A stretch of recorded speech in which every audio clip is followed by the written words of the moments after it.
Welcome to the Hustle or Bust podcast powered by Paver Art. Our mission is simple: to dive deep into the world of entrepreneurship, small business, and all the success, struggle, and challenges that need to be confronted in the pursuit of growth.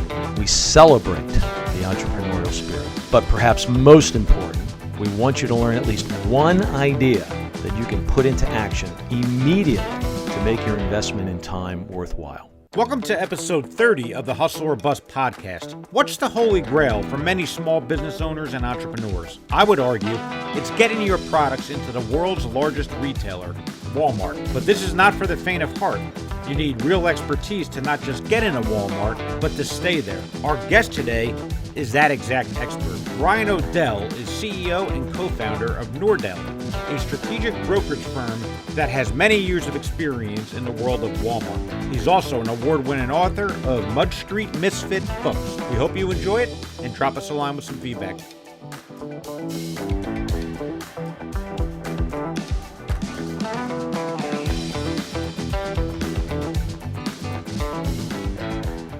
Hello, everyone, and welcome to episode 30 of the Hustle or Bust podcast, powered by Paver Art, where the old school meets the new school. I'm Mike Bull. He's Mark Oliveto. And our guest today on the podcast is a good friend of Mark's, Brian O'Dell. And I've been told to say this. It's capital O, apostrophe capital D, E-L-L. Very important. Brian is the CEO and co-founder of the strategic planning and brokerage firm called NOR-Dell. I'm going to turn this over to Mark to start our discussion today, because Mark and Brian have history, and I think it's just proper that you start, Mark. No, I'll leave it to you. Well, let's see, Brian. How we came across each other? Was it 20 some odd years ago, right? Yeah, I mean, it was probably exactly 20 years ago, in the beautiful state of Ohio in Cincinnati, that we That's first right. crossed paths. And I'll tell you, when you think about 20 years, I used to look around in corporate jobs that I used to have, and I was the youngest one in the room. Now we're talking about, when did we first meet 20 years ago? It's like those days are long gone, aren't they? They are. It's funny because for the beginning half of my career, and you saw this firsthand, when you're like the young and up and coming kid and you're just ready to take on the world and you are muscling your way through, man, you can piss a lot of people off too. I remember a lot of people even in Cincinnati being like, why is he in these meetings? Why is he like, because I was hungry and I wanted it, and I was pushing it. But when you're 20, I was 25, Right. 26 years old, and you're working with people in their 30s and 40s and 50s. When I moved down to Arkansas for the first time, everyone on my team was older than I was. And so now somewhere, I don't know when it happened, it switched. And I'm like, who are these young kids? Like, good grief. And all of a sudden, I don't feel it, but we are now the old guys. Yeah, we're the OGs. Why don't you take a minute, 2 minutes, go through your career, the highlights, and where you're at today? Please. Absolutely. Yeah. It's funny, I tend to go all the way back to college for myself because, people look at me and like, oh, well, you're an expert in this or whatever. And I'll be forthright. I have a degree in psychology and I've never taken a business class a day in my life. I've never taken accounting one. Mm-hmm. And so when I got out of school, I'm originally from Cleveland, Ohio. I went to school in Wisconsin, a small school called Carthage College. Shout out to the Firebirds up in Kenosha, Wisconsin. I was a psychology and neuroscience guy. So I learned a lot about analytics, and I was bound and determined to do everything to not move back to Cleveland. Right? It was just, one of those areas that was dying. I'm like, I'm not going back. So I took the first job I could get, which was selling cars. For a couple of months, my buddy and I got an apartment. Literally spent every dollar we had to try and get this apartment. Yeah. Just to not. He was from Pittsburgh, so we were like, we're not going back. And I got a good job at Ralston Purina, and I was a territory rep in Chicago. So I would go into stores and learn the hard way by filling voids and out of stocks and talking to department managers, which I think is invaluable, because I've met so many people that just don't know what real retail looks like because they've never stepped, foot in a store. Right. And so I did that. And then Ron Suggs, who's one of my mentors, came and worked with me. And we're driving around. And of course, the whole time we're driving store to store, he's just fascinated with neuroscience. He's like, well, what did you do? I'm like, you work with rats, you did this. And we talked about analytics, and it was just 100% analytics. And how do you tell stories, and how do you look at data, and how do you do research? And so he left, and within a week he called me, and I got 2 promotional offers. One was to go to Northwest Arkansas and work on the Walmart team as an analyst. The other was to go, and this is hilarious, hindsight's 2020, to go to Jacksonville, Florida and work on the Winn-Dixie team. And I didn't know, like, again, I didn't know anything about anything. I'm like, screw Arkansas, man. I'm going to Arkansas. I'll take Florida every day of the week. So I went to the Winn-Dixie team and just had the time of my life. I learned so much. I met, I was actually on a field sales team supporting, national account managers. And we kicked butt, man. It was just such a great team to work on. And then Ralston Purina got sold to Nestle, and it just kind of a goofy side story. I had moved to Jacksonville. I knew nobody on the planet. I'd taken every dime. I'd just gotten married 2 weeks before I moved there. My wife was pregnant. We took all of our money, put it on a house. I'm literally sitting in the car getting ready to go in to watch the ultrasound for the first time. Wow. My national account manager calls and said, hey, we just got sold. It was literally probably the worst 24 hours of my life. I'm like, what am I going to do? Right. Yeah, I didn't know what happens when a company sells. I just thought someone's going to call me up and say, hey, you're fired. Like, I'm just like, well, here we go. Sure. And I mean, it takes years for that kind of stuff to actually develop. And I learned a lot. The biggest thing I learned, I think it goes kind of with your hustle or bust. I remember talking to my dad, and he's like, you can't control everything. Just keep working hard. Yeah. And I did. I put my head down and just grinded and worked hard and didn't lose my job. Right. And then that's when I met a gentleman by the name of Ray Dunlap, who really talked to me about building a career. And the whole conversation was not about trying to climb the ladder. It was all about building a foundation. He's like, if you want to be a really successful leader, you're going to have to know sales, marketing, trade, supply chain, everything, right? You don't have to be an expert in all of it, but you have to know enough that people can't pull the wool over your eyes, right? And so I took that, I mean, even to this day, to heart. And so he's like, listen, you're going to have to get corporate experience. You're going to have to get Walmart experience. You're going to have to do all these different things. And so that's how I've built my career over the last 20 years.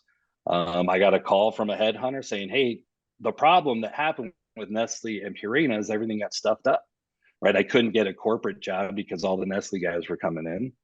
And so I got this opportunity to go to Sara Lee in Cincinnati, and I got to work on a trade marketing team. I got to work with demand planning. So I did that for about a year. And I think, Mark, you might have actually left right at the same time that I was going to Northwest Arkansas. Yep, I think so. And so I got this opportunity, like, hey, there's a national account manager role in Bentonville, Arkansas, on the biggest team. I'm like, I'm going. That's why I had my second kid. So I had Liam when I was in Jacksonville, Florida. I had Molly when I was in Cincinnati. She was born on Halloween, and we moved on Thanksgiving. Like, we packed up the truck and drove down to Arkansas when she was a month old. And, it honestly was to check the box, to get the Walmart experience, and then just keep plowing ahead. I love Northwest Arkansas. I lived there for 18 years, to give you a little bit of a hint of fast forward. And so I get down there. I did that, a Walmart role where I was a national account manager. Then they had this thing called a team performance manager. We get to run trade and demand, everything inside of that office. And this is when the dairy deli side, which we came from, and the bakery side were getting slammed together. So I did that, managed a team. Then I did the Sam's Club thing. And then I got kind of tired of the big corporate world. And so inside of my career in Arkansas, I really started checking boxes. So I went and I worked for a private equity company. Sunny Delight had spun off, and they, were trying, JW Childs bought them, and they're trying to sell. And it basically became a hired gun, right? Come in, fix a business, grow it, get out. And it was kind of fun because you were working to lose your job. And I loved that. And then I then I checked the private label. I worked for a company that did private label. They were also private equity, but they just did private. So now you're not just dealing with buyers and replenishment, you're also dealing with a private label group, right? You're back engineering product and that whole world. And then I went to another company and developed a whole club team strategy because they didn't have one. You know, everyone puts Walmart and Sam's Club together, and it doesn't make a lot of sense, right? Sam's Club, Costco, and BJ's belong. The club belongs with club. If you ask anyone who really talks Sam's Club, they'll say Walmart is the number one, you know, competitor of Sam's Club. Sure. And so, yeah, I did that. Then I checked the box with Asia. I worked for a company. I worked for Charbroil Grills. And so I spent a lot of time in Asia. And so I checked that box of manufacturing. I used to go over there quite a bit. And there was part of me that just got burnt out with being the Walmart guy, checking the boxes, running 100 miles an hour. You know, you fast forward to 5 years ago, I was just done. And I gotten divorced in that realm. Sure. I had 2 more children, got remarried, like everything was changing and moving. I was taking life at 100 miles an hour, getting unhealthy. This is just not worth it. I was just done with it. And I came in, and so my last job, I was the vice president of a company called Test Stripe, the sales division, which was everything else besides Walmart. And so I was managing a true US team, and we were using brokers. And during that time, I hadn't really worked with brokers up till then, but most of them sucked. Right. Like most of them were not good. There's a lot of really good ones out there, and I am one, so I can say that now. But you know, a lot of them, you're just paying for people's relationships, things like that, and that's just not how I was raised. And so Sean Norris, a gentleman that I worked with at Vijon, I convinced him to come over and run the club business for me. And so he comes over, runs the club business, and we're paying this guy a lot of money to be a rep, and he's doing jack squat. And the last 6 months, I was in China probably 6 or 7 times. Each time I was there, you know, you're spending anywhere from 10 to 14 days. I miss my kids. I miss my family. I just burnt out. I came home.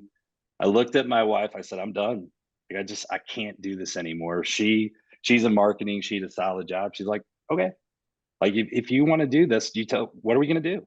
And we sat down and we looked at our finances. We looked at everything.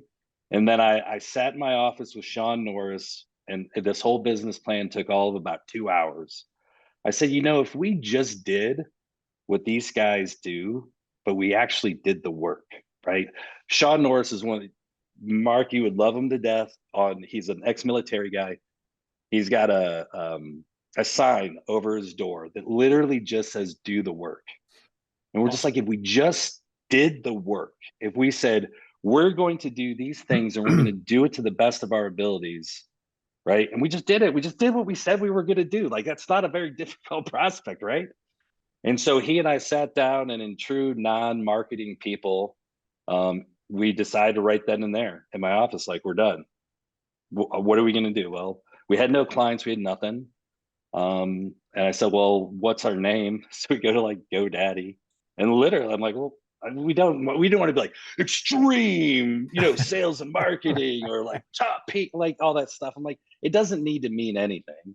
Right. And literally I'm just, what about NOR-Dell? And so in GoDaddy, it was like NOR-Dell. Yep. It was available. It was like $7,000. I'm like, that's stupid. Right. So we put the hyphen in there, and then it was 99 cents, and we were on the hustle, and we built the website that weekend, and we were done. We were off and running. And I mean, the funny thing is, we because we had no clients, we really started from ground one. We went out in search of clients. We actually made money our very first month, and the way that we did it was we painted one of our friends' office, and we built bookshelves in another. We did a move. Like, we truly did everything because we both were married, and we told our wives, we're like, listen, we're going to make this work, even if we've got to go hustle.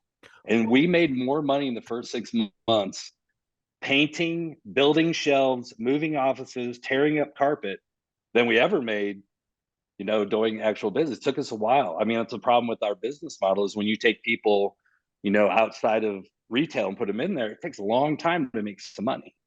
And we didn't have a track record. So it's not like we were out there telling people, hey, give us $25,000 a month as a retainer. I mean, we were trying to find business. Well, so And- Sean's your partner then, right? Yes. Sean Norris is my partner, but he's kind of the silent partner now. Okay. During COVID, he went back to work, right? And so I bought him out, you Yep. know, but Sean has always still been around. Like he's never gone. He still has a NOR-Dell email, and I still call him every week, and he still gets tired of me asking for favors and questions and stuff. But yeah, so he was the partner and the other co-founder. But technically, you know, he's more silent now than he used to be. Got it. Now, what the motivation for starting a business? Obviously, going to China, going to Asia, that can wear you out. And you were doing that multiple times a year. Was the motivation to be grounded in Northwest Arkansas and then create the service business and make money for yourself? Was that kind of the burning desire to start your own thing? But you know, to be transparent, the burning desire was to spend time with my family. Yep. You know, and so it was how do I spend more time with my family, continue to do what I'm good at and I love doing, but turn it into a way that I can support my family, right? And so it just so happens that Arkansas is where I knew Walmart really, really well.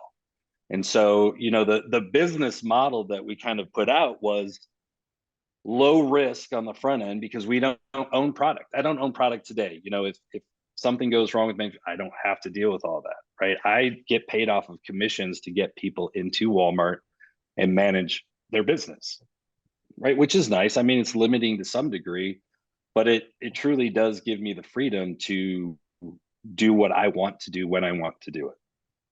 How do you get how does a potential client find out about you? How are you promoting yourself? Well, the great thing is for the first 4 years, we didn't promote ourselves at all. It was all word of mouth, and it was all people seeking us out. Best kind of promotion. Yeah. Yeah, but we also knew that the people that were coming to us were legit and real. Like if you found us, you were doing some work, or we would go out and find other people, right? I mean, you guys know, like even in Northwest Arkansas, it's a small community. Like it still is. It's a world global headquarters where retail comes to meet, but it is still Northwest Arkansas. It's a small town and people know each other, and the word just kind of goes around and you talk to people. And you know, for the first 3 years, we never said no to anybody pretty much. Someone would ask, hey, we need some consulting help. Yeah, we'll do it. You know, hey, do you think you can get us in? If we didn't think we could get someone in, we'd be like, no, you're just not right. You're not at the right time, but we would help them get to those. The biggest thing that we had going for us is with 20 years of building that foundation, we had a huge network, just a huge network of people. So if someone called me up and said, hey, Brian, I got this cool idea. I've been selling on Amazon. You know, we just haven't generated enough sales. I don't do marketing, but I can pass you off to someone who does because I know a bunch of people that do it, right? And they're good people and they work hard. And so that network is really what made us valuable. And then the one thing that really flipped the switch for us is a year and a half ago, I did a podcast with someone. But so this is the second podcast I've ever done. And I did it with a gentleman named Stephen Keys, and he has a channel called Eventbrite TV. Yep. And so one of the best client I've ever had, and these guys I will call out all day long, called Self-Cut System. Self-Cut System is a mirror. It's a 3-way mirror. It's a patented item. It helps you cut your own hair so you can see behind your head. Paul and Ryford are two of the most amazing guys on the planet. And we got them into Walmart. The old fat, like we hustled and got them into Walmart. We got the mirror in 800 stores when we first started. And Ryford, the gentleman who invented the mirror, one of his mentors is Stephen Keys. And of course, Stephen Keys is a licensing guy. And he's telling Ryford, don't go into Walmart, you're going to get screwed. Because he had done it. He'd gotten into Walmart, had inventory issues, had a bunch of issues and stuff. And so they called me up asking if I would do an interview for the magazine, talk to Stephen's daughter. We had a great conversation. He's like, hey, would you talk to, my dad, Stephen? I'm like, yeah, I'll talk to anybody once. and literally called him up. We're talking like this, and he's like, "Hey, is it okay if we record this?" I'm like, "Yeah, let's do it." And so we did. He just did an interview. Really charismatic guy, super knowledgeable, great guy, and we had a great conversation. And I didn't really think anything of it, to be honest. I was like, "Yeah, that's cool. It was fun, you know." And he told me, he said, "How do people find you?" He's like, "You're not easy to find." And I said, "Yeah, that's kind of how we like it, to be honest." And he's like, "Well, if we put you out there, there's gonna be people that call you." I'm like, "That's fine. Like I'm okay with that." I woke up the day after it was on with like 30 emails. Wow. I'm like, "Holy cats, like what just happened?" Right. And then of course I realized that thing had been posted. To this day, every single week, I get 2 to 5 phone calls from that video. Wow. And all it is it's geared towards inventors, right? People that have ideas, or people that are very early on in their infancy of kind of getting ideas out there. When you do with it, and you know, it's how do you get into Walmart? We just had a general conversation about how to get into Walmart, and people found it. It's been viewed like 17,000 times, and people Awesome. call me a year and a half later. And so that was a huge feeder for a very long time for us. Right. So And that was basically a people will go out and podcast. find it. It was a podcast. Yeah. A YouTube channel. It's both podcasts and YouTube channels they had out there. And people go out and search, how do I get onto Walmart? And somehow it's coming up, and people just started calling me. And it's hilarious because I'm old, like all of us sitting on this thing. I still answer my phone, and they'll find my phone and they'll call me, right? I'm like, "Hello, this is Brian." And they're like, I was expecting a machine. Like, are you really like, wait, what's going on?" I'm like, "No, I answer my phone to this day. I don't know what it is." But yeah, that has honestly been the biggest feeder for the last year that has kind of accelerated things. And yeah, that's how I'm, people get it. I'm, That might change going forward, hopefully, but as of right now, that's how it's been. you know, there's so many facets to what you can offer a potential client trying to get their product into Walmart. I mean, you're talking about inventors. You're talking, you know, do you coach on operations, inventory, the actual manufacturing process, or is it more like you're a bridge between the client and Walmart, trying to fit all the pieces of the puzzle together for them to make it as seamless as possible?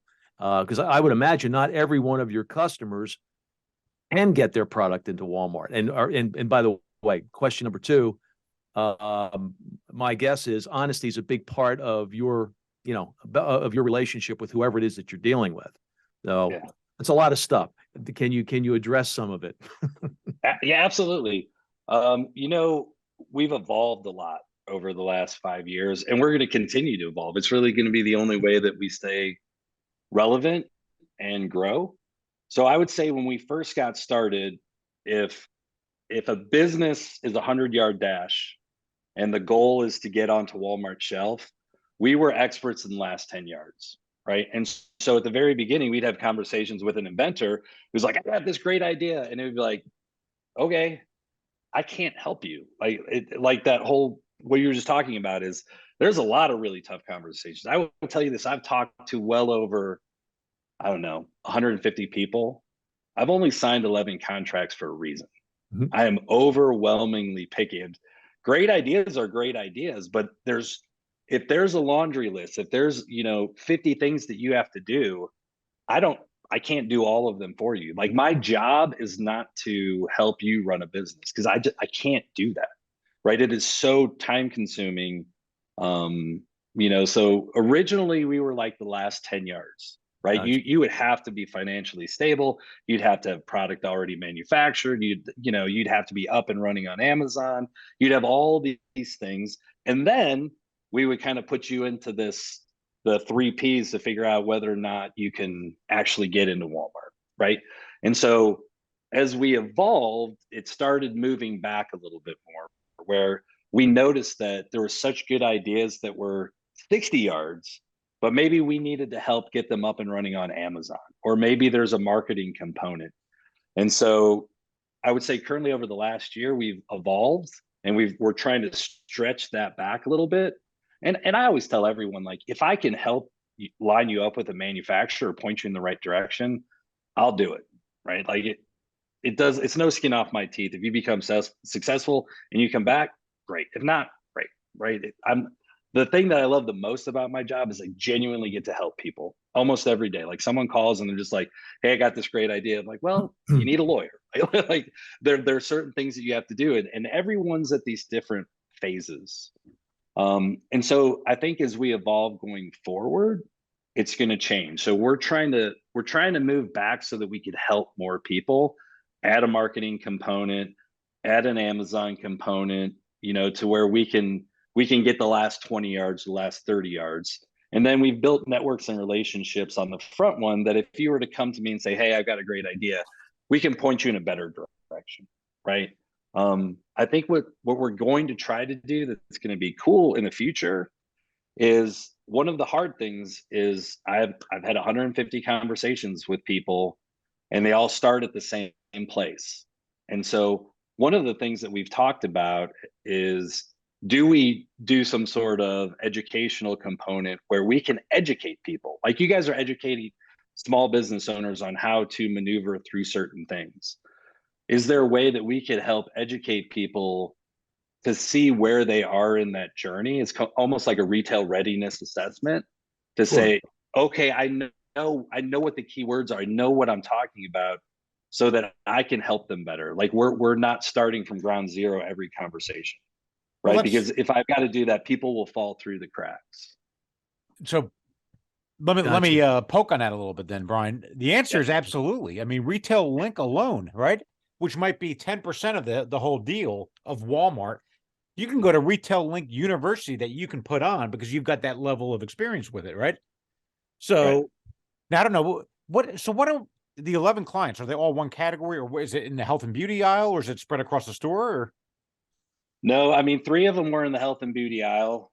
One of them was, we got a light item into Home Depot. So it's one of the things that I talk to people. We've got health and beauty. We've got sports. We got a golf item in. I think that's about most of it is health and beauty. That's where a lot of the background that I've got is at, and Sean. But we've had pet clients. We've met with PetSmart, Petco. A lot of times when I first talk to people, there's this like, we're just gonna have a conversation and talk, right? And one of the things that I always talk to people about is be careful when you start talking to brokers.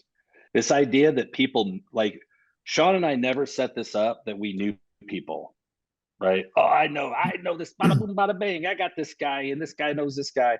I cannot stand that terminology because anyone who's ever dealt with Walmart or any large retailer knows that your buddy that's buying hair care products today could be buying shoes tomorrow. You're gonna move them, right? And so we have built everything off of this blueprint. If we know how to build presentations, if we know how to talk, if we know how to utilize Retail Link, if we know vendor agreements, we know this process really, really, really well. It doesn't matter if it's a buyer that I know or don't know, because we're relying on the process and the experience to get us in the door, right? And we've managed to do it a bunch of different ways. We've gone traditional ways. We got a product in, never met the buyer once. We've got a product in through the open call, made in the USA. Cool. So there's been a bunch of different things that we've been able to do. And people, and this is part of the education. Someone will come up and like, well, I've got one item. Does Walmart ever take one item? Yeah, if it's the right item. We've sold one item in there twice now. Is it helpful to have a line of product? Absolutely. It's a pain in the butt to set up a vendor agreement and all this stuff for one product. If they can see a roadmap to the future and they know that you're innovative, that the size is not nearly as important as the ability to disrupt the category and to be able to supply, right? Now I would think. Can't believe. Go ahead, Mark. No, go ahead, Mike. Well, I just wanted to. It's funny you mentioned you had one opportunity with a client that you got into Home Depot. The reason I was really, really interested in this particular podcast is because years ago, we tried that. We went the Home Depot route, and I kind of led the charge on that. And I got to tell you, it was an enormous challenge, number one, and then number two, it was at times overwhelming because I didn't know squazoo about making any kind of or setting up any kind of relationship or any type of sales channel, with Home Depot. And this was through the regional office up here in northern New Jersey. And because we were such a small company, and because we were still building the company, we basically had to abandon it because the amount of time it would have taken to get all the stuff that I needed to know together, make the presentations, and it was overwhelming. So someone like yourself and Sean, I mean, it's an invaluable service that you can provide. And again, I get that it's not just the who, it's the how. All the little intricacies of of traveling that road to get your product showcase or get a product showcased and then set it up. That's quite a challenge if you're an inventor or if you're a small company like us and you're trying. Yeah, it's look, I can sell, Mark can sell, but it's a whole different level of selling when you're trying to go after a big box store. Yeah, and the way I kind of talk about it, it's a different language, right? It's like going into a different country, and you've got to understand all the cultural differences, all the language difference, the language barriers. When they start saying OTIF, and you're like, I don't know what that is, you start losing confidence. They lose confidence in you. Gotcha. And so if you take an inventor or a small business owner, their focus should be on their customers and their product. Like they should be absolute experts in that. You cannot be an expert at Walmart overnight, right? Understanding how Retail Link works, understanding what's important to them, and how to set things like it's daunting and overwhelming if you haven't been doing it for 20 years. If you've been doing it for 20 years, we almost take it for granted, right? In the same way that if I were to sit down with you guys and say, how would you make X, Y, and Z, or how do you manage people in an office to produce a product? I don't do that. But that's not my forte. Sure. And so it's not that people can't do it. It's just what people think it's like to get into Walmart is, I've got this great product. If I could just sit down with a buyer and they know it's great, I'll be good. And that is not how that works. This is not Shark Tank. So yeah, it's not Shark Tank. You got to understand that when you're sitting down with a buyer, they could think you have the coolest product on the planet. What matters to them is how much work are you going to add to their plate. And if you don't know anything, it's a lot of work.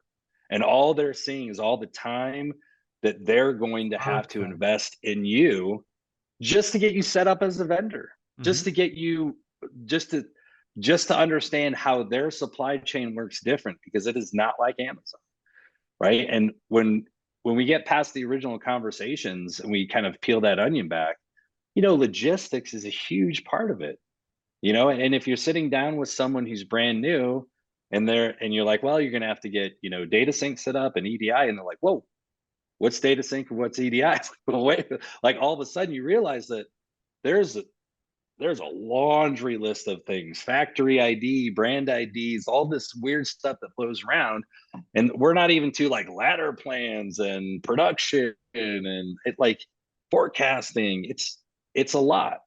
And so it's not quite as easy as people think to just say, well, I got a great idea. If Walmart could see it, they would take it. The problem is they might take it and it might bury you, because I've heard tons and tons of horror stories of people that have gotten into Walmart, like they bankrupted me and they did this, and Walmart's an evil beast and stuff like that. 9 times out of 10, they are self-inflicted gunshot wounds. They are not. I'm going to break a myth about buyers in Walmart. Buyers like to buy and they like to sell product. They want to be successful. It's not their job to make you ready to be successful. And I think people get confused by that. They think that Walmart's going to be this big brother that's going to take them on this path, and they're going to set on the shelf, and a million people are going to walk by it every day, and they're going to pick it up and they're going to buy it. Everyone's going to be happy. They give you the tools. Retail Inc. is one of the most fascinating, fabulous. I could sit here right now and tell you how many units sold down the street from me yesterday. Like, when you get that kind of information data, if you're not using it correctly, that's shame on you, right? If you're surprised by your inventory flow, or you're all of a sudden hitting out of stocks and things, that's on you. That's not their job to take care of those problems for you. Well, Right? let me build on that a little bit, Brian, in terms of, because I'm thinking about some of the smaller businesses that I've advised that are in the consumer product space, whether that's snacks or whatever it is.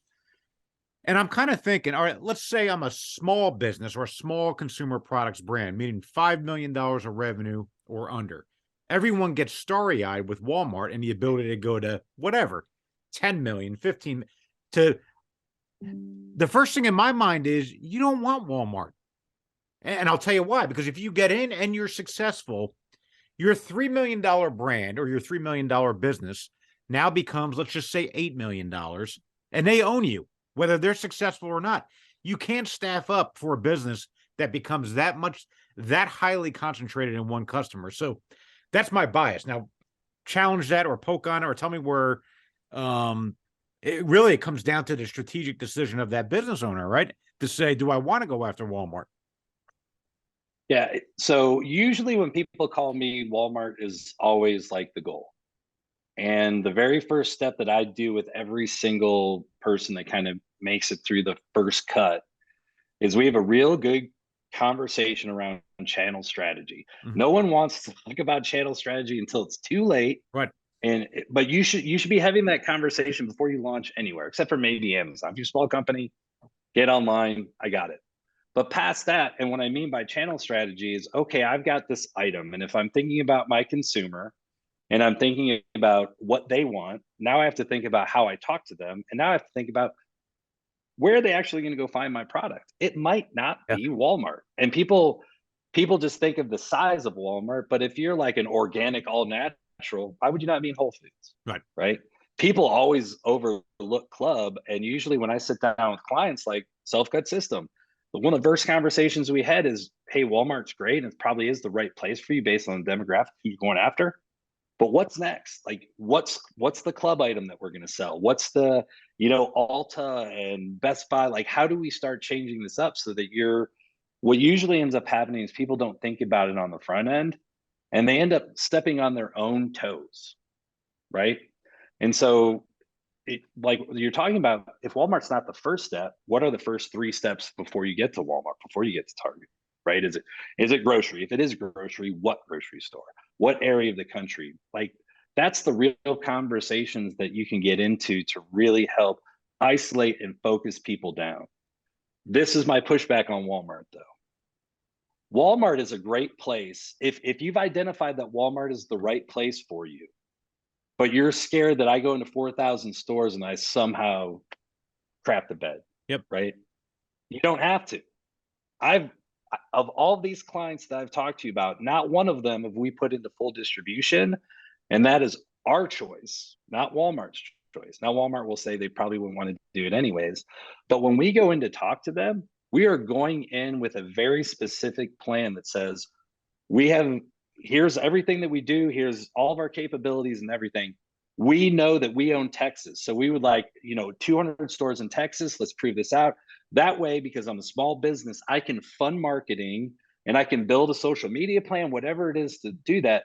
And then I can scale up, right? Then there's this part of the conversation that's like, Walmart will absolutely do that if you are the one leading the conversation. So Self-Cut System is a great example of that, right? They've been around for 7 years prior to going into Walmart. They had a solid business, great social media, great following, had really good sales online, all this momentum behind it. And we got 800 stores.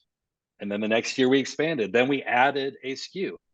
So instead of this thought process of like, hey, I'm a $5 million business, I go into Walmart and become 10. It's like, I'm a $5 million business now. How do I become a $7 million where $1.5 million of it is Walmart, but now I got this halo effect. My other business is going up and I'm balancing this growth out. So it's a 5-year plan to 10 million or to 15 million or whatever it is. I can tell you it takes a very short time during a conversation for me to like red flag a conversation. And it always goes like this. Hey, Brian, it's really nice to meet you. Hey, great. What do you got? How many stores can I get in? How soon can I start selling? Like, can I get in there? Like, no. 12 months to 18 months at the earliest. Mm-hmm. Like this idea that I need a bunch of stores. If I get a bunch of stores, like move a lot of, like, you're not thinking about it right. Like you're setting yourself up to fail and you don't even know it yet. Like retail is not the quick play. Retail is the long play. Retail is the thing that solidifies your business and broadens your horizon, makes you more stable. But also putting all your eggs in the Walmart basket and going out into 4,000 stores could end your business. Mm-hmm. So I wouldn't recommend that for anybody. Well, so I agree. I agree with you. Disagree like at the same time. So. Sure. Well, Self-Cut, you mentioned a key thing there with Self-Cut. They built a brand first. They had a little bit of a following, right? Yep, absolutely. Wouldn't that be the formula? Yeah. Well, so kind of going back a little bit more to how Sean and I originally started looking at who we wanted to partner with, right? And we came up with our 3 Ps. I was watching your guys' interview with Bruce, and he had his 3 Gs. I'm like, does every guy that's ever worked in corporate America have to have 3 of something? But we had, for some reason, we got to come up with cool things to remember stuff by. But we've got our 3 Ps. The very first one is product. The second one is potential. The third one is people. And so from a product perspective, it really comes down to its uniqueness, right? Are you trying to sell the same thing? I now get a lot of calls that's like, hey, I've got this really great product. It's this whatever. And then sooner or later, I could just hear it. I'm like, did you get this off of Alibaba? And they're like, yeah. And I'm like, no. Like Walmart probably made that product and doesn't sell it anymore. Like there's a uniqueness to the problem. Do you have patents on it? Right? Is it a line extension of something that, like, how does your product fit within the category inside of that retail space? It has to be unique. It has to be something different. I can't just go sell the same thing because you think it's cool and your mom likes it, right? That's not how this industry works. That leads right into potential, right? Where does that potential lie? What is the size of that potential? You know, who's going to buy it? What space is it filling? Is it white space, blue space, all these goofy terms that people, but what is the honest to God potential of this, right? And the third one is people. And this is my favorite one because I like working with really, really good people. Now, when Sean and I first got started, I would have said, you know, it's probably, if you were to weigh it out, it would be 50% product, right? Like that's the most important thing. You know, 30% potential and then 20% people. And we were 100% wrong. It's probably about 15% product, 15% potential, and all people. Like that, if there's one thing that has gotten in the way the most, it has never been the product. It has never been its potential. People are the biggest disruptors, right? You got to expand on. You have to expand on that. That's interesting. Yeah. Very interesting. So there's so like you're dealing with people's babies, right? And there are some people that are just like, hey, I know everything. I really don't need your experience. I just need a buyer's name, right? It's like, all right, good luck, right? And there's this idea that there's a group of people that just already know everything. And there's nothing you can do about it. As much as you want to help and you want to be helpful, and there are people that are just highly influenced by everything. They're the exact opposite. The biggest deal that I ever got in Walmart was a vitamin supplement. We got 5 items. Like it was going to be the one that I go buy a boat with and sit on the lake and forget. Someone came along during the process. I literally had texted them, hey, we just got a deal. And I didn't think it was going to happen. This was a long shot. Got a deal at radio silence. I'm trying to call it. I'm like, guys, like, holy cow, we did it. Nothing.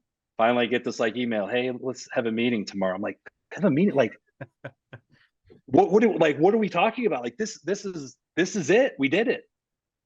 And they got an investor, and that investor told them that Walmart wasn't important. And that investor now owned the company, and they walked away. I'm like, I broke a chair over that one. That one was, I was like, are you kidding me? Because the owners were legitimately, we want to get into Walmart. We want to help people. They were saying everything right. And the second someone showed them a little bit of money, they were gone.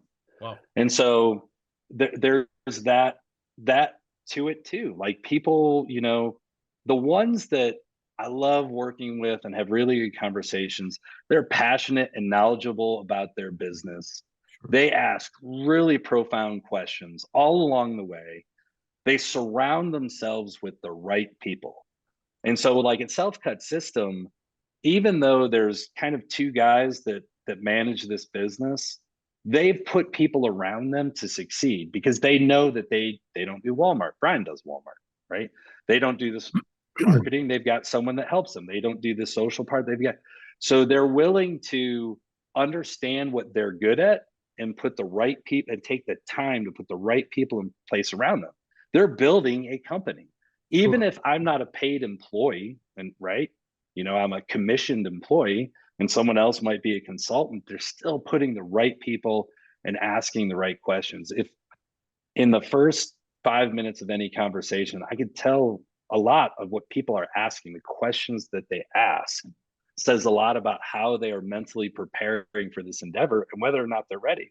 They might have capacity, they might have manufacturing. One of the best products that I've ever, and I'm an old food guy too, like Mark, like I've been around food, I've tasted food, I love food, I eat food, like there's a lot I enjoy about food. One of the best products I've ever had in my entire life. I buy this product to this day, but we started consulting for a gentleman, and we started having conversations, and he just would not let go, and he kept changing his mind and wouldn't let go and changing his mind. And I said, it's just not going to work. I gave him his money back because we were consulting and stuff. I'm like, and another reason why I do this is, unlike working for, like, I get to tell people no. Like, I love it. It's one of my favorite things on the planet is like, listen, I wish you all the best.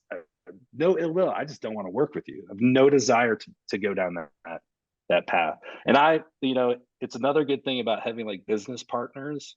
Sean Norris can see it a mile away. Man, red flags will pop up and I will make excuses for them. I'm like, well, I know, but, and Sean's just like, this is going to be a problem. And literally 10 out of 10 times, he's always right. Like he's always just, eventually after a month, I'm like, all right, you were right. I got it. Like I got it. I refuse. Well, that's why that's why it's a good partnership. That's why that works. Why it works. No. Well, so you put 70% weight on the people factor, right? More than a product, more than a potential. Is that a function? And when we talk about this on our pod, probably comes up every pod that, my theory of the bell curve of life, there's, maybe 10 to 15% on that far right end of the bell curve that are growth oriented, which means you've got to be humble enough to get new information in your brain, right? So what makes you and Sean work is you're humble enough to at least come back and say, you know what, I got that wrong. He caught it. And then you have a little mutual respect for each other. Mike and I are the same way in terms of how we kind of debate. We call it beat things up, right?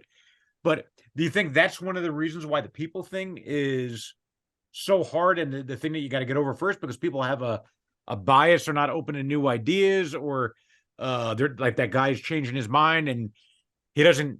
What's your theory on why that has emerged as number one by far? Yeah, it's funny. How many DISC profile tests and classes have we taken on, like you got to do this and you got to do that. And because of being in this industry, there are certain things that drive me nuts. Like I'll be looking at something and something pops up and it's like, wouldn't you like to have the 50 answers to the top 50? I'm like, you're so full of shit. Like, it's just like, I look for authenticity, like just real, because at the end of the day, this whole game is about trust. I don't mind failing. I've failed a lot and I've won a lot. And I'm not driven. I'm not fear driven.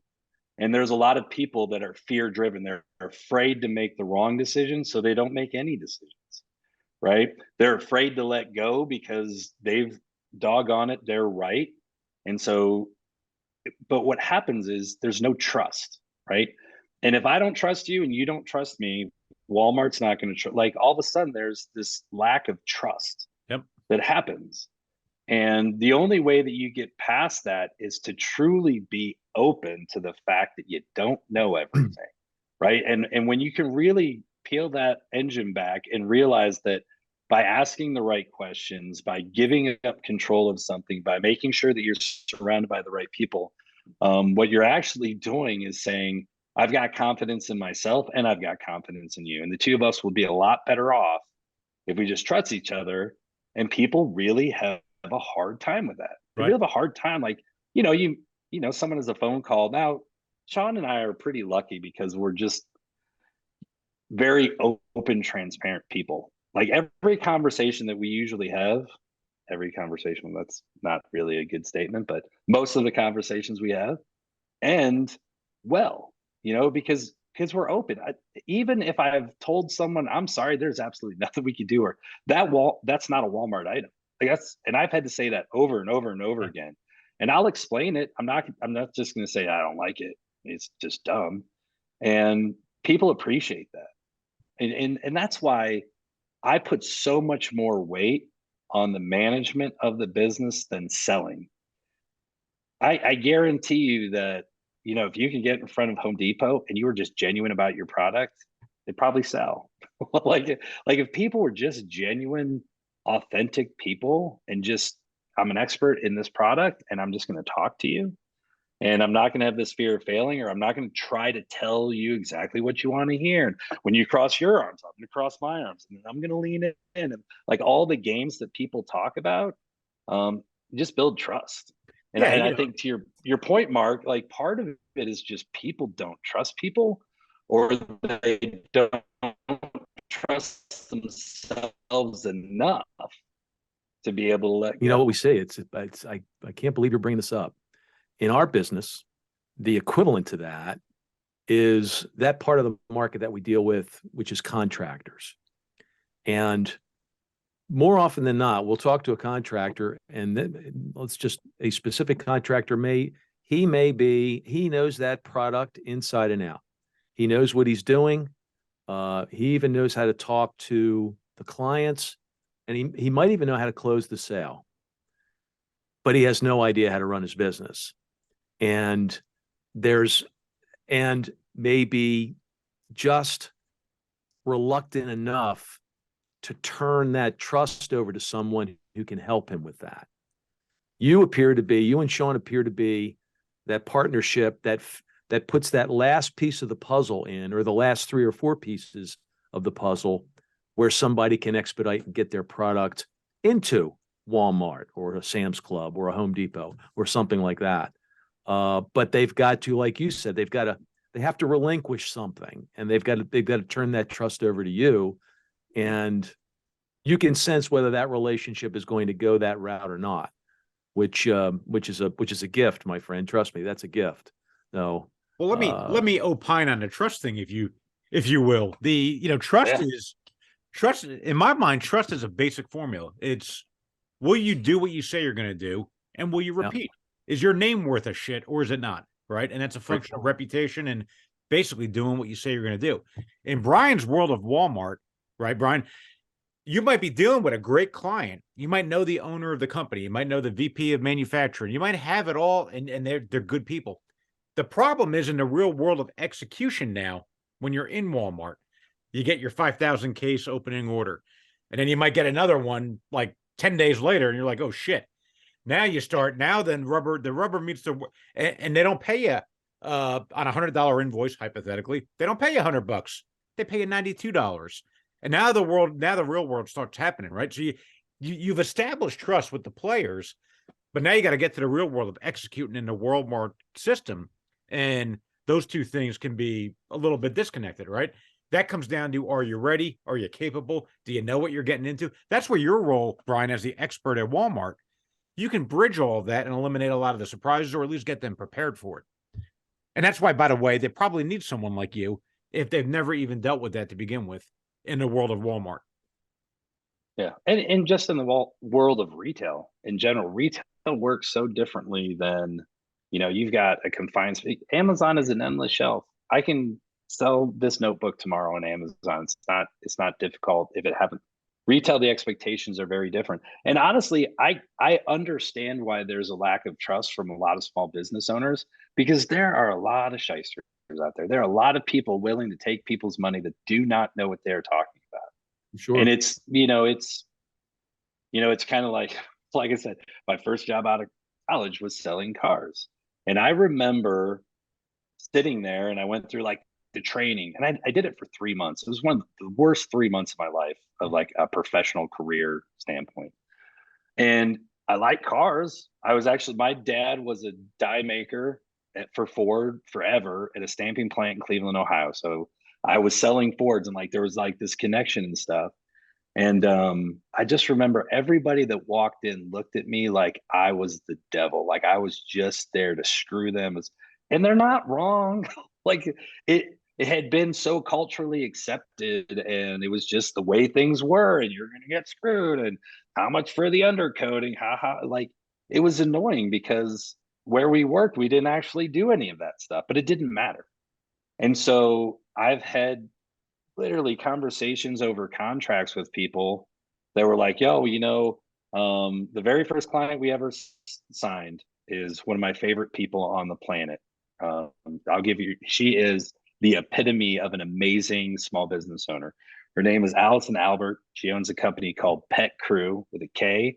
She has the most fascinating backstory in the planet. Like she legit, her life story of how she became a small business owner, I want to make into a Broadway play. It's phenomenal. And she was the first one we signed a contract with. I'm not kidding you. We were going over the contracts, and she's like, just so you guys know, I don't pay for strip clubs, and I don't. And she's going down this list. I'm like, wait, what? And she's like, well, the last guys that I had legitimately sent me. I'm like, you've got to be kidding me. Jesus. And I mean, and the funniest thing is, on my sheets that I send out to people when we get to the conversation, she's still my number one reference, and we never sold anything in of hers. Not one thing. We've met with Walmart at least 4 times, multiple different buyers in pet, in the front end, in clip strips. We flew out and met with Petco. We've met with we did all this stuff. Never sold one item in for her. And to this day, she's my number one reference because she's that smart. She gets it, and she understood all of the moving pieces, right? And it's just a weird backstory, but yeah, it's crazy. That's pretty cool. Your career, when you were rattling off private label, private equity, you had the Fortune 500, you had the international, you had all these different things. That's textbook. What'd you call it? Box checking? Yes. Yeah, that was my textbook foundational build. And I think when I originally got started and I was talking to Ray Dunlap and he was telling me the story, in my head, I was thinking, oh, I'm going to go take Mark Olivedo's job, right? And then I'm going to go be Chris Hallard. And then I'm going to go be Wes Jackson. Like at that time, I was looking at these individual people, and I was like, oh, I'm going to be a VP of sales for a big company. Then I'm going to go become a this or a that. The fun thing is, I didn't. I literally took an about face, and because of that, in the world that I work in now, because I'm not just consulting or talking to people about getting into Walmart or doing this one thing really, really well. I can talk supply chain. If we're going to start talking moving manufacture, George Zaluki is he's an inventor, and he's the guy that we got. His product is called Hinge Hero. And it's just it's a one item. It's literally a device that you slide over a door hinge. You take your lubricant, you spray it inside, kills all the overflow, all that stuff. And he and I started talking like 2 years ago. And what ended up happening is he was trying to figure out, he's making everything in China. He's like, should I move it to the US? Is it a benefit? We talked for months about it. And then I'm like, you got to do cost analysis. You got to, and so like figuring out the manufacturing portion of that was really, really important. Right. But if you don't have that foundation, I'd have been like, sorry, George, I can't help you. Right. Was it important to Walmart? It is, but here's how it's important. Right. And so that conversation takes, so we started talking like 2 years ago. We got into the just a concept of time. Started talking like 2 years ago. He moves his manufacturing from China into Tampa. Then he gets into the Made in the USA. The first time he and I ever met face to face was in Bentonville, Arkansas. We walk into their open call. We give a presentation. They give him a golden ticket on the spot, which means you got a deal right there. Cool. Walk out, do some interviews. That was in June, and hopefully it will be on the shelf in 307 stores in March. Awesome. So years, like just for that small piece, that Right. small chance to prove yourself, to then expand. And the conversations about multiple different tiers and multiple items, all this stuff. But man, the grind to get there is not an easy road. This idea that, oh, Walmart's going to love my product and I'm going to be 4,000 stores by Christmas, like, that's just not how that works. Mm-hmm. Gotcha. And that's another thing too, you know, kind of going back to the trust. If people don't like hearing that, it's a really short conversation, right? And it's not that I'm trying to lie to people or you know, but you'll get like a lot of pushback, like, oh, I thought I could do an end cap. Like, why? So Why? when did Like, you start NOR-Dell? You started when you were what, mid-40s? 2018. So when I was 42. Yeah, looking back Trying on to it, do the math. start of it, could you have done it earlier? Do you any regrets that you could have done it earlier, or that was about right? What do you think about going on your own? I think it was about right. You know, I think there might have been, you know, a couple of moves in there, but I mean, honestly, this is just how I view life. Like, I learned so much in every single step. It's hard for me to say, well, if I didn't do test right, then I would have, like, yeah, but I learned some stuff that I didn't know, What? right, from amazing people. And so I think, like, honestly, it probably was the right time for me. And then also, even from a you know, a financial perspective, is that I could do it, right? Right. I could go out. And it's funny because being a corporate guy for such a long time and then going into being an entrepreneur and working with entrepreneurs, I got to be one first, right? And that's an unusual thing, and I think it resonates. I tell people, like, I mean, Mark, you know what people in my position make. It's a lot of money. It's very comfortable. It's a very nice way of living. And to walk away from that, the first year I made $27,000. Yeah. I hadn't made I made more than $27,000 when I was in college. Sure. Like, you know, working moving jobs, and I've been working since I was 14. Like, you guys just had a podcast about like kids working stuff. I worked at the Winking Lizard Bar and Tavern when I was 14 years old. I have not stopped working. But man, it was the best $27,000 I've ever made. It Well, was great. You're a great I loved it. you're an example. You're an example of what we're trying to say and what we were trying to say in that particular podcast. Good point. Very good point. Well, I think so your first job was at 14?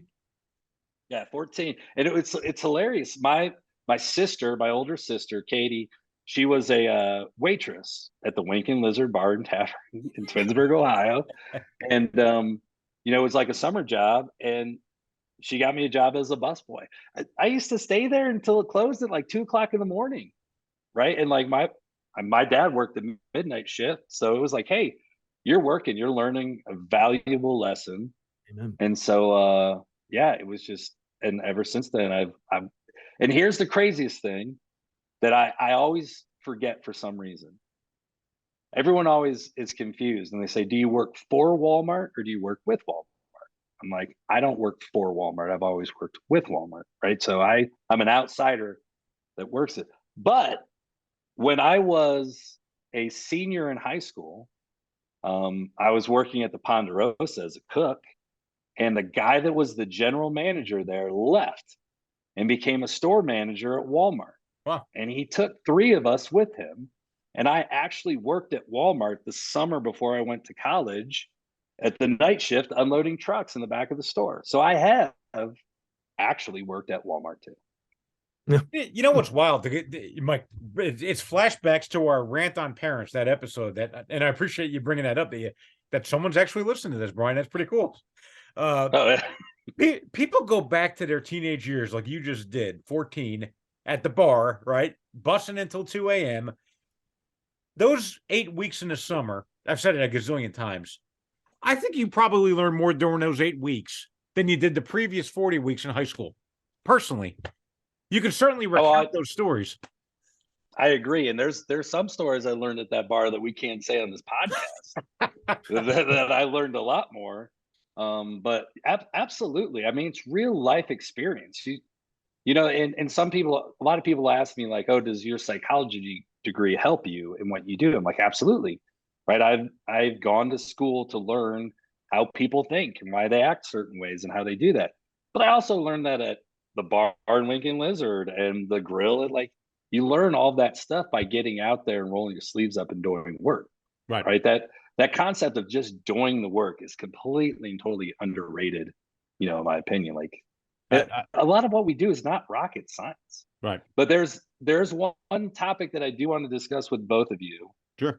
Because it's in your title and it used to be one of my favorite words and now I hate it. I cannot stand it. Oh, that is the word hustle. Mm-hmm. When I grew up, you know, I mean, my dad, we used to have the head heart hustle conversation. Like you always use your head to make sure that you're properly aligned, use your heart to make sure you're following your passion and just out hustle it. Like hustle is such a big word for us. Yep. Mm-hmm. If I have to talk to more people that say, oh, you know, I don't know this, but I hustle and I hustle. And like, I've learned that in the entrepreneur world, hustle means that you run around with your head cut off and usually break stuff and you have no idea what you're doing. It drives me like the idea that you're just going to out talk or out energy. Like a lot of times it's just slow down, right? I used to have a boss who used to tell me this all the time. Sometimes you have to slow down and speed up, right? And the concept in the entrepreneur world is you just blow through walls and you just tackle this. Sometimes you need to stop and think.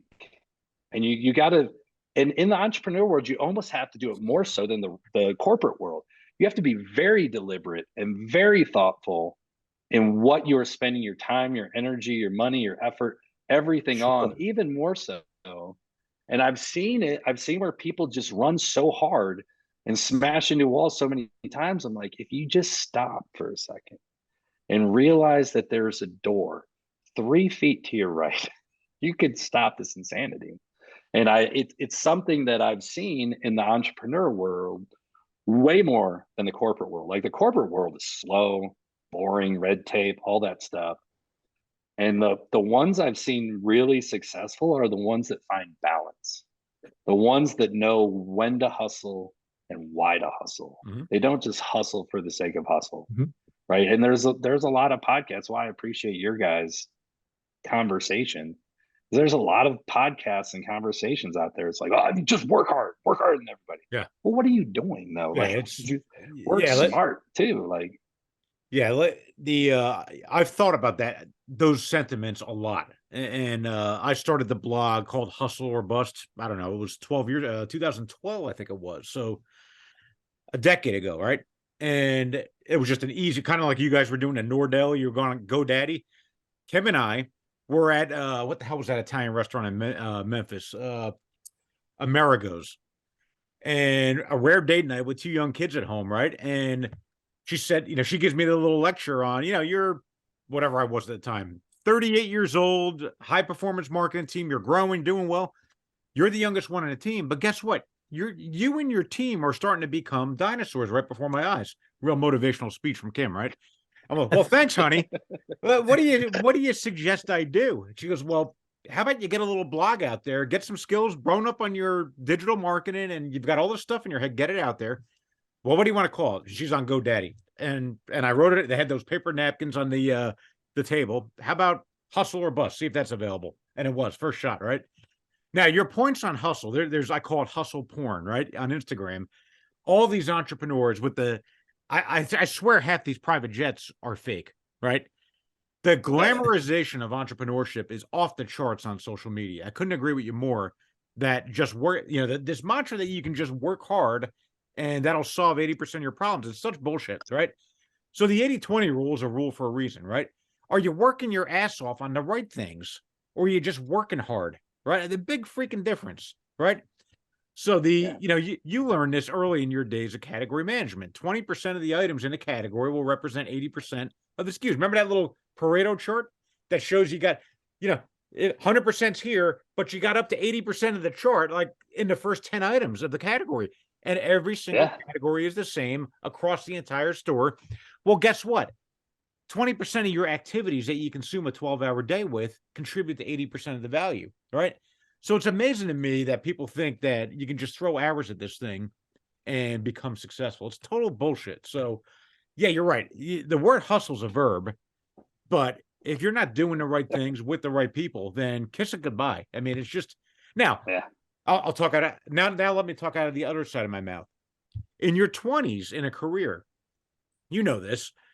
20s are very different than your 30s and 40s. If you're not putting the time in, it's kind of like compound interest. If you're not busting it wide open, working those Saturdays, getting ahead in your 20s from 20 to 30, when the kids come along at 35 or 30, whenever you're having kids, now you had kids earlier, but your career, you better be busting it in your 20s if you expect to pull back a little bit in your 40s, I think. Absolutely. Now, busting I agree 1,000%. Yeah. So yeah, look, I appreciate people that push on that mantra because there is a lot of social media is a blessing and a curse. And the fact that, there's this thing on Bruce Marks, our last podcast guest, we were talking about SMB Twitter, and there's this whole thing about entrepreneurship through acquisition. I'm 28 years old, I'm 40 years old, whatever the age, I'm going to go buy a business rather than go work the corporate job. Nothing wrong with that. And there's a lot of great stuff with that. But to just think that you can go and buy a business and just work hard and be successful. I mean, there's a lot of stuff that needs to be teased out and pushed against, I think. And when these social media trends, whether it's hustle, entrepreneurship through acquisition, they catch fire nowadays, and then they develop a following. So, look, all that is to say, I agree with you. And I think some of this is related to trends, becoming your own boss, how social media puts things on steroids, all of that. But yeah, like the 80-20 rule, category management, I never forgot that. And it applies to everything in life. So working hard, that just gets you in the game in terms of, if you want to call that success or not. What you choose to spend your time on is everything.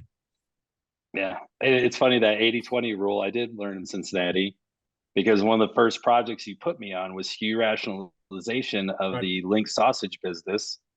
And Dave Shank and I went to battle over whether we should have a Polish kielbasa or a Polska. And I'm like, we don't need both of them. And we went to war over that. Those wars were almost as big as you and Steve Lewis arguing about net real and net average selling price. Now explain what net real is for the audience. I'm not going to even go. I was not going to go through that whole thing. It literally for months of my life watching you two argue over that was a good time. But I agree. And you know what part of the issue that I see in the entrepreneur world is the inability to set goals and what does success look like? Right. And to your point, success changes over time, right? And so when I was in my 20s, success looked completely different. Well, now I'm 46 years old and I live in Montana. I live in the Bitterroot Valley. I live in a town of 2,000 people.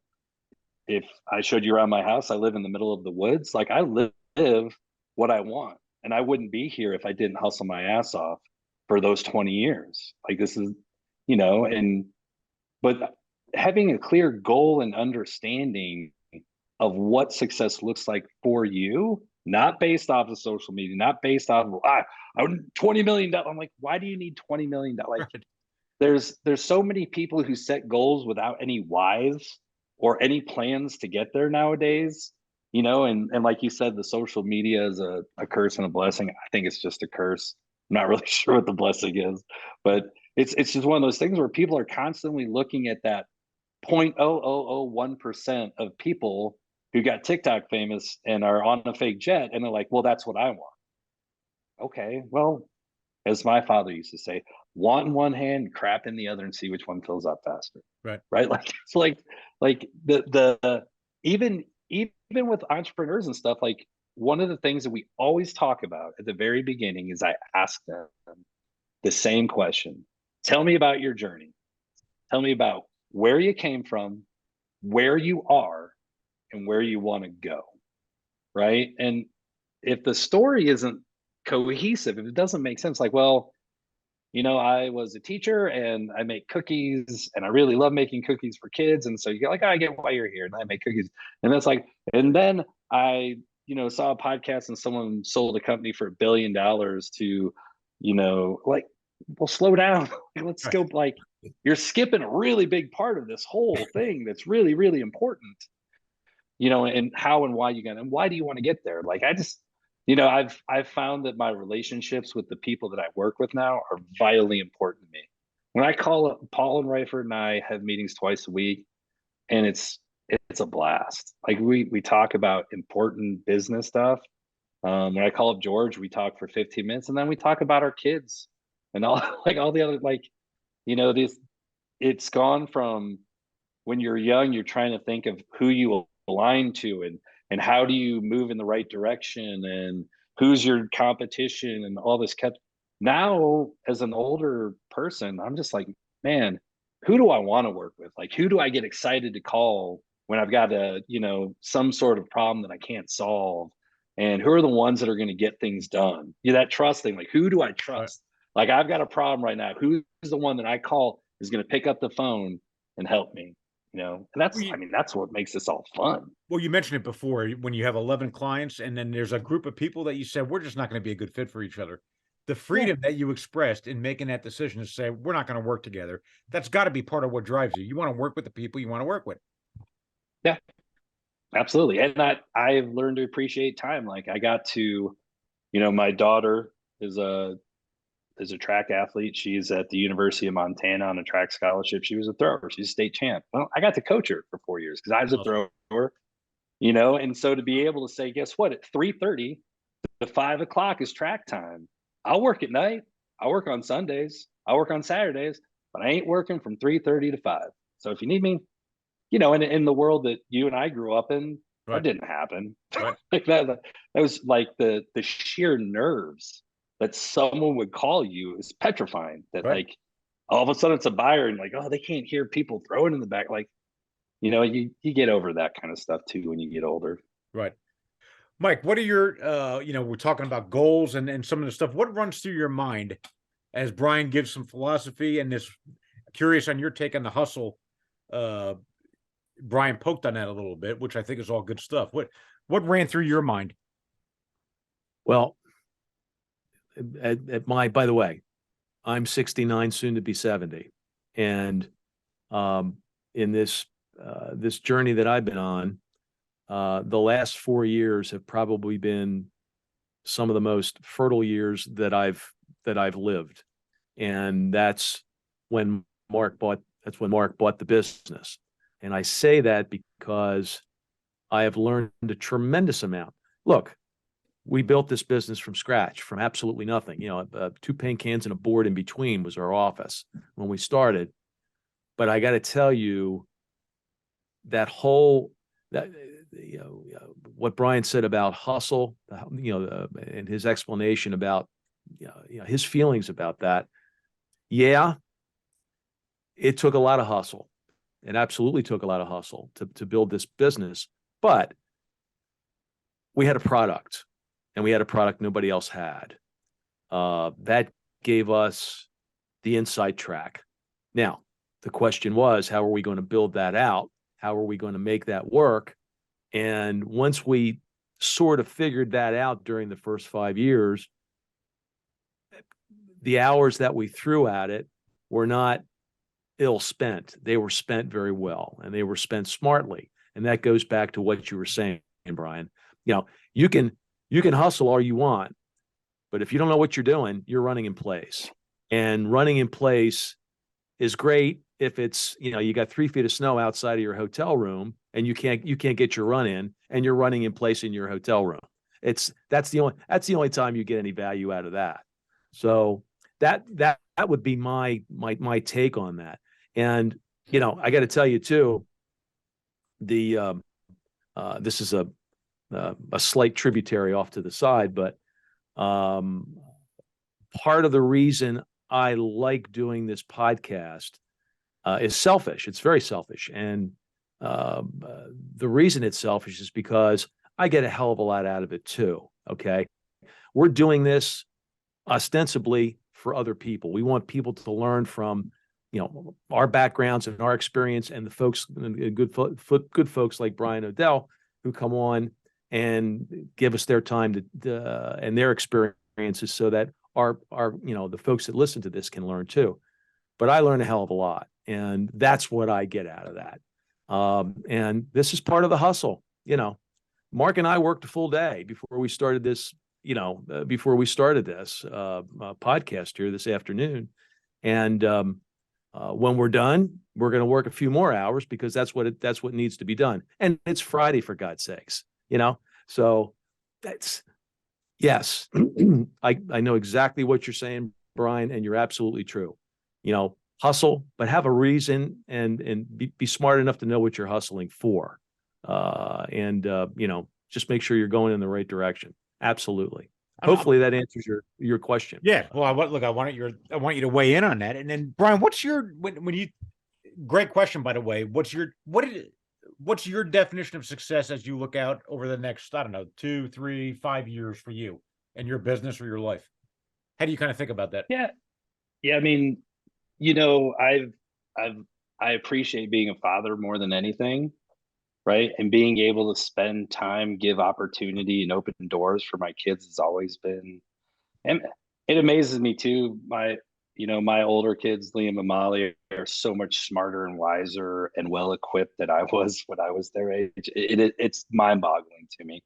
Yeah. You know, my young ones are just trying to figure out what they want to do and be and figure out. And it's just a blast. And my number one goal is to be present for all that. It's honestly, the number one reason why I decided to do this, and I hear the word that entrepreneurs use a lot, which is freedom, right? I want the freedom to be able to reprioritize and shift, you know, the things that are important to me.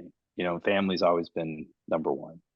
Secondarily, from a business perspective, I think we are getting to a transitional point, which is we've kind of been doing a lot of this on our own. I think the part that I really love, and it sounds like you guys do too, is this ability to share some of the knowledge, right? Like as you get older, you understand that people have to go through their own ups and their own downs, and they've got to fight for what, and you want people to work, right? I don't want my kids to be soft, and they're not, because they have to work hard. They're taught to work. And those people who want to put the time and the energy and the effort into learning, I am more than happy to give my time, knowledge, whatever I can give. You know, I don't know if you remember this, Mark, but when you and I worked together, we went to Indianapolis and we did a disc profile. Yep. You and I were off the chart D's. Like we were like kissing the end of that thing. Right. And then we got to the part where they talked about your motivations. And I remember the guy point blank saying, like, you'll be horrible at sales. Like, you're not motivated correctly. You're not motivated by money. You're not motivated by things like good sales guys, all this kind of stuff. And I literally, in my head, I'm like, well, crap, what am I doing? Like, did I just really like ruin I've been spending years now trying to get ready for this. And you know what? He's right. I'm not built to be this like old school sales guy. I love data. I love problem solving, and I love coaching. Like I love sharing information, good times, bad, like, you know, telling old war stories so that someone doesn't make the same mistake, or just being able to give some piece of knowledge to someone who wants it and will take it and go run with it. the way that we did when we were in our 20s. Like there's something overwhelmingly exciting about that. And you get it when you have kids, right? Like I was a thrower in track. I loved, winning a track meet or whatever. I don't even care. Like when I watch my daughter throw, I'm amazed. Like the sense it gives me so much bigger. When I watch my son play his bass guitar on stage, I don't think about being a rock star anymore. Like but watching them do those things is amazing.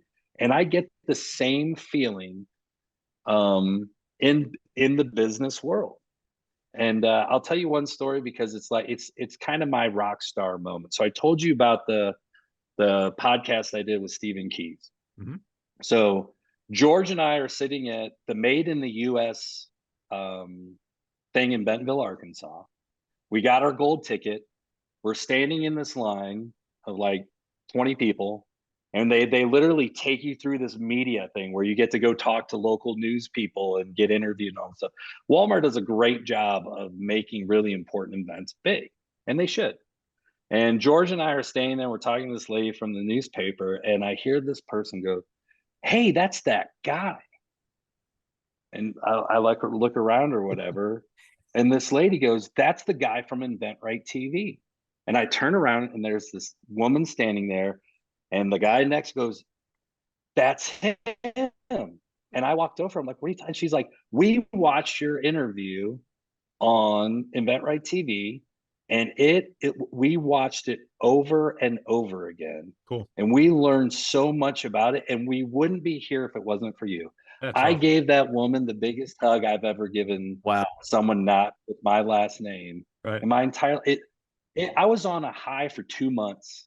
Like you couldn't knock me down. I'm like, I'm that guy. Like, and as weird as it sounds, to be able to put little things out in the universe, and that is the good thing about social media and stuff like podcasts and stuff, Yep. that someone could just go watch.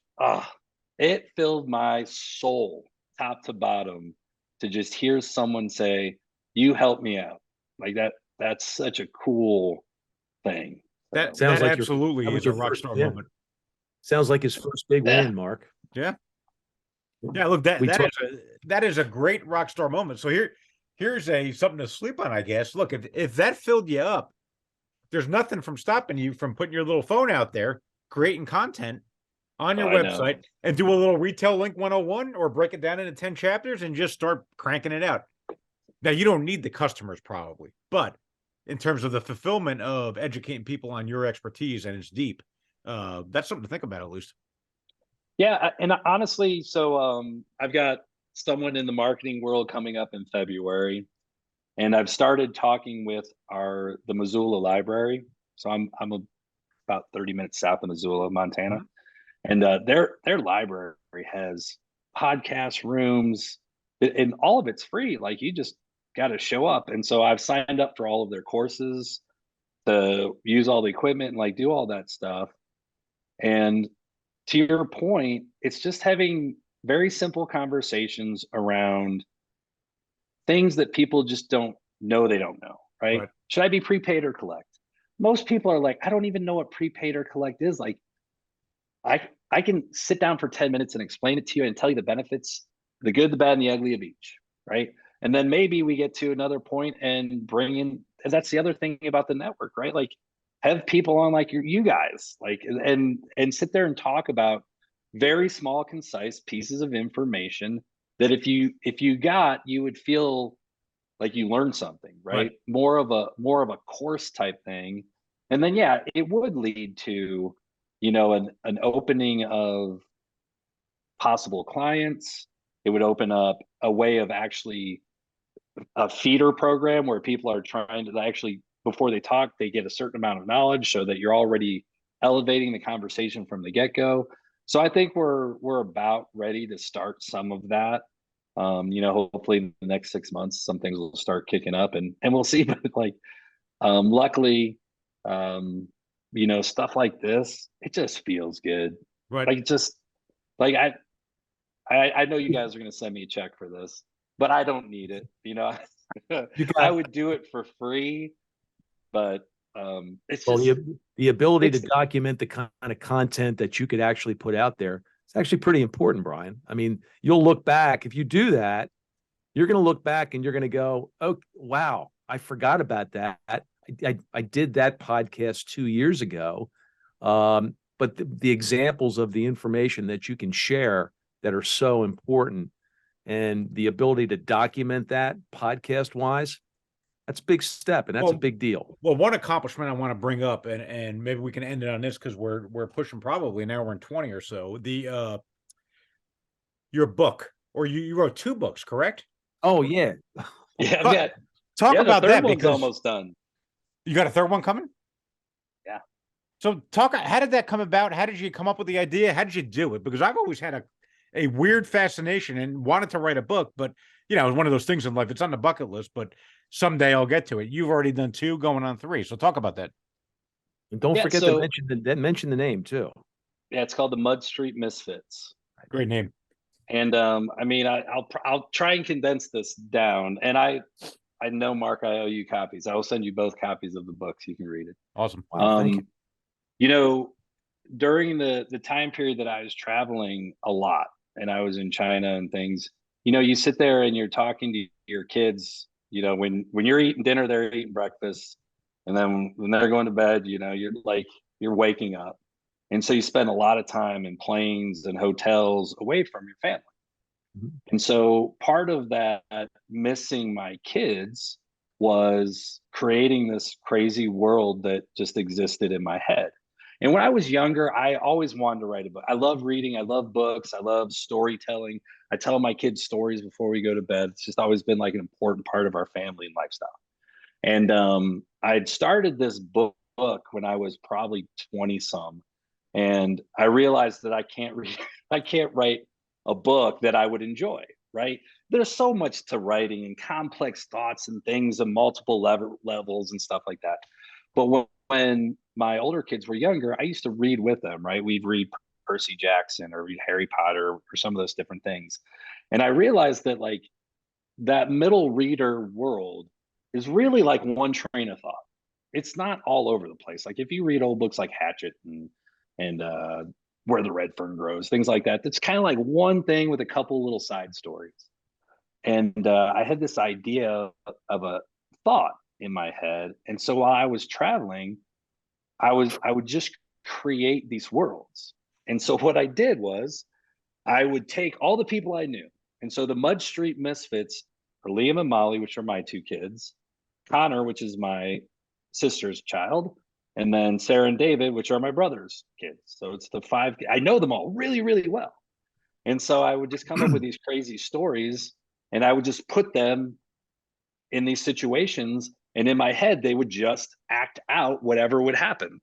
And so if you read the book, you will know my kids before you ever meet them because all it is just their personalities.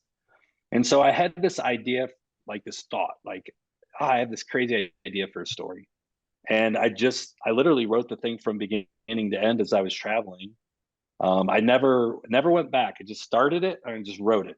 And I'm like, man, if I could write just for my kids, right? Something to leave them when I die.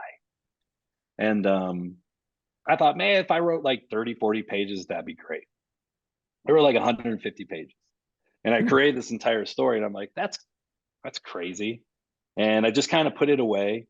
And then I went back later on and I read it from beginning to end. I'm like, it's not that bad, right? Everyone were real people. Like it would be like Liam met Mark Olavito, and I put everyone's names in it. It was just this crazy thing that I did.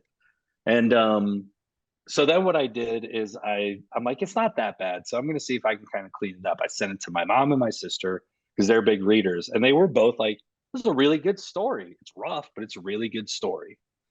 And so then my wife, Jennifer, her mom is has written before. Like she's written books and stuff, you know.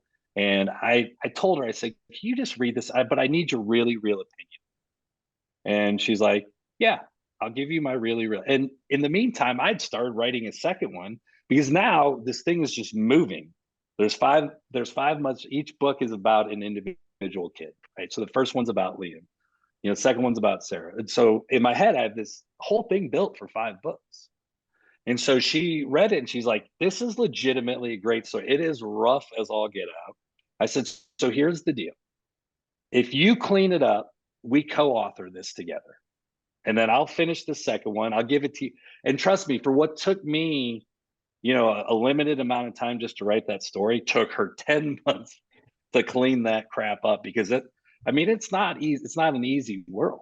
Sure. Right. And then we got people to do the cover and stuff. And then we published it ourselves. You can go to it's on Amazon.